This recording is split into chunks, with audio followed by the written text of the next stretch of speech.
বাচ্চার কাছে যে বলে, এ সদ্য প্রসূত বাচ্চা, তুমি সঠিক করে বলো তোমার পিতাকে। ওই বাচ্চার জবান খুলে গেল। ওই বাচ্চা বলল, আমার পিতা হলো ওই মাঠের ওই রাখাল। বলুন সুবহানাল্লাহ। শৈশব অবস্থায় 4টি বাচ্চা কথা বলেছিল। এক হলো সেই জুরাইজের মিথ্যা সাক্ষী দেওয়া সে মায়ের সন্তান। 2 নম্বর হলো বনি ইসরাইল বংশের একটা বাচ্চা মায়ের কোলে দুধ খাচ্ছে। পাশ দিয়ে সিপাহীরা ঘোড়া হাঁকিয়ে নিয়ে চলে যাচ্ছে। মা বলছে যে, আল্লাহ, আমার সন্তানকে ওই সিপাহীর মতো তুমি হৃষ্টপুষ্ট করে দিও, জওয়ান বানাই দিও। ওই বাচ্চা, ছোট বাচ্চা মায়ের স্তন থেকে মুখ ফিরায় নিয়ে বলে, আল্লাহ, আমাকে যেন ওই সৈনিকের মতো যেন করো না। কিছুক্ষণ পরে আরেকটা লোক নিয়ে যাচ্ছে, তার পিঠে চাবুক মারতে মারতে নিয়ে যাচ্ছে। মা বলে, ইয়া আল্লাহ, আমার বাচ্চাকে যেন ওই ব্যক্তির মতো করো না যার পিঠে চাবুক পড়তেছে। ছেলে আবার মুখ ফেরায় বলে, আল্লাহ, আমাকে ওই মজলুম ব্যক্তির মতো বানাই দিও।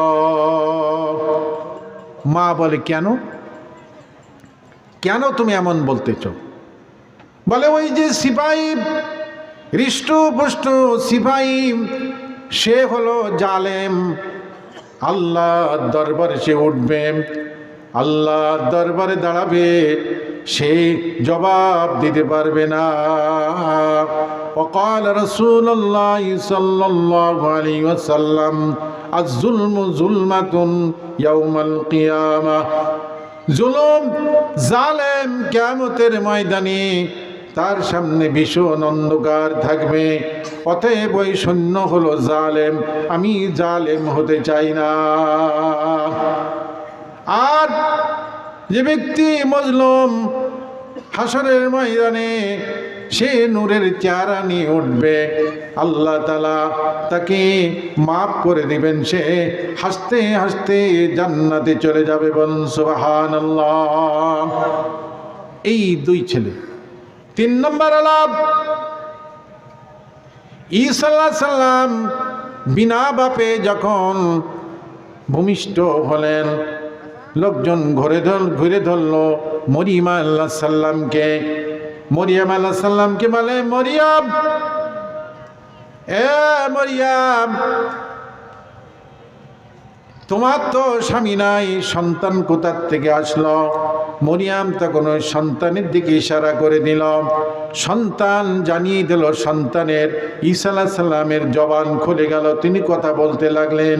তিনি বললেন, আমি আল্লাহর বান্দা, আমার মা নিষ্পাপ, কোনো পুরুষ তাকে কখনো স্পর্শ করে নাই। বলুন সুবহানাল্লাহ।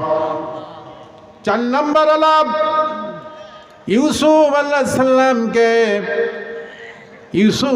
সালামকে জুলাইখা যখন তার কুপ্রস্তাব দিল, ঘরের ভিতরে 22টা দরজায় তালা বন্ধ করে কুপ্রস্তাব দিল। সংক্ষেপ করে বলতেছি, ইউসুফ আলাইহিস সালাম আল্লাহর নাম করে দরজার কাছে আসলেন, কটকট করে দরজার তালা খুলে গেল। ইউসুফ আলাইহিস সালাম যখন বাইরে বেরিয়ে আসলেন, দোলনায় একটা শিশু শুয়েছিল, আর জুলাইখা পিছন থেকে তাড়া করে এসে ইউসুফ আলাইহিস সালামের জামা এঁটে ধরেছে। পিছন থেকে জামা ছিঁড়ে গেছে। ওই জুলাইখার স্বামী আজিজ মিসরি সামনে এসে পড়ল, বললে, জুলাইখা, কি ব্যাপার? তখন জুলাইখা বলল, এই বদপুরুষ আমাকে কুপ্রস্তাব দিয়েছে, দেখো সে বড় খারাপ লোক। তখন ইউসুফ আলাইহিস সালাম ওই বাচ্চাকে সাক্ষী মানলেন। দোলনার ভিতরে বাচ্চার জবান খুলে গেল। বাচ্চা বলল, যদি ইউসুফের জামা সামনের থেকে ছেঁড়া থাকে তাহলে দোষী, আর যদি পিছন থেকে জামা ছেঁড়া থাকে সে নির্দোষী। বলুন সুবহানাল্লাহ। এই 4টা বালক শৈশবে কথা বলেছিল। আলহামদুলিল্লাহ, অনেক দিন পরে